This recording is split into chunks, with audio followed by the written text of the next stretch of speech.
OC prosecutorial misconduct exposed. This is the story of Guy Scott's conviction and release. Insider info blew open one of Orange County's biggest legal scandals.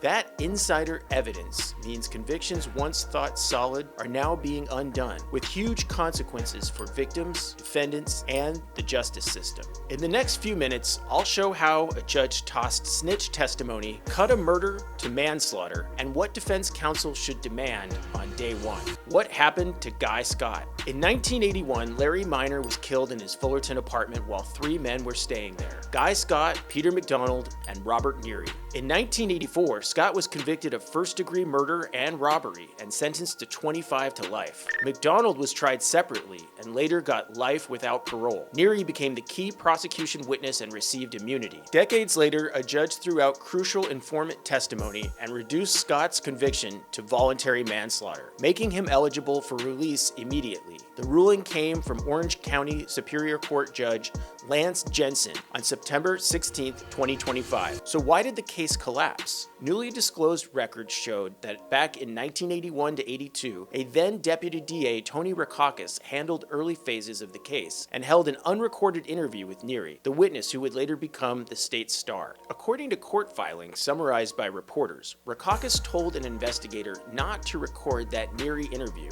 and a separate officer delayed writing a report about jailhouse informant Craig Lunsford. Lunsford told investigators Neary admitted personally using a knife, contradicting Neary's later testimony. That report wasn't given to the defense before the preliminary hearing. Years later, the DA's office disclosed a long-buried interview with a second informant, David Vogel, who also reported Neary admitted using a knife. 2 informants, same admission, both undermining the state's witness. That second interview was hidden for more than 40 years. Scott's current lawyer, Scott Sanders, argued that if those informant statements had been turned over decades ago, Scott would have been acquitted. The court ultimately accepted that the snitch evidence couldn't stand, and both sides agreed to reduce the charge to manslaughter. What is prosecutorial misconduct? Short answer: it's when prosecutors break rules that guarantee a fair trial. 2 big ones here. Brady duties: turn over evidence that helps defense. Messiah rules: no secret questioning of charged defendants through informants without counsel. Orange County's own history shows both problems: withheld informant materials and improper use of in-custody informants. In plain English, if the government hides informant files or perks, if it uses a snitch to get statements after you're charged, that's misconduct. Courts can exclude evidence, reduce charges, or overturn convictions. The Orange County jailhouse snitch scandal. This isn't one case. It's a system that got exposed in 2014 during the Scott Decry mass shooting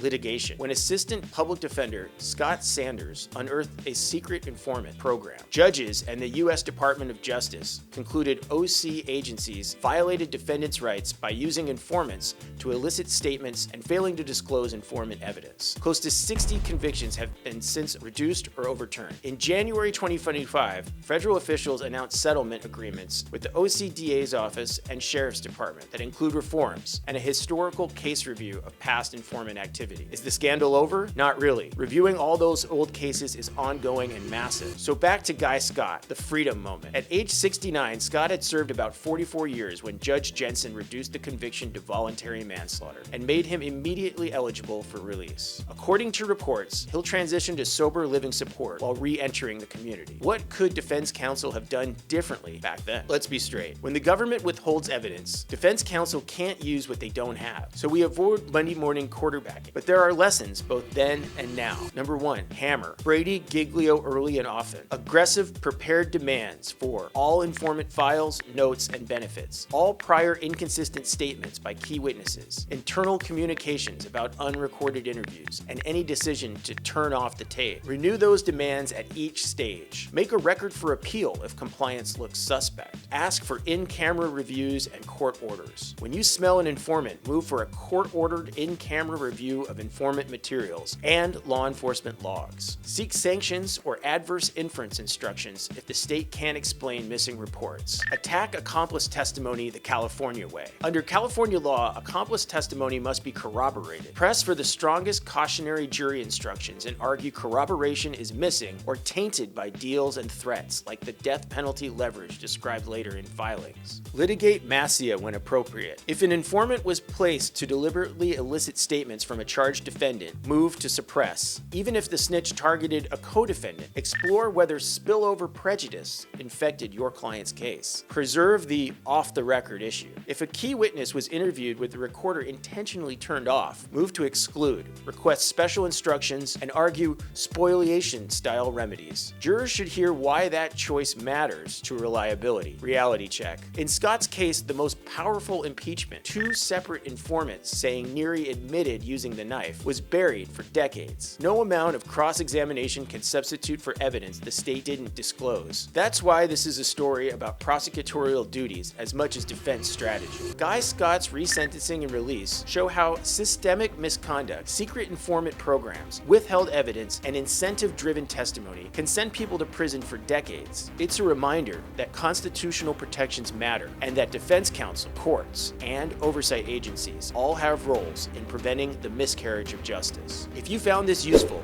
hit like, subscribe, and tap the bell. We explain legal stories that affect real lives. Links to reporting I used are in the description. Read them for more detail. Drop a comment. Do you think the county did enough to fix this? Should officials face consequences? Tell us below. If you or a loved one are fighting an old conviction and think it was tainted, talk to an experienced post-conviction attorney. Every case is different.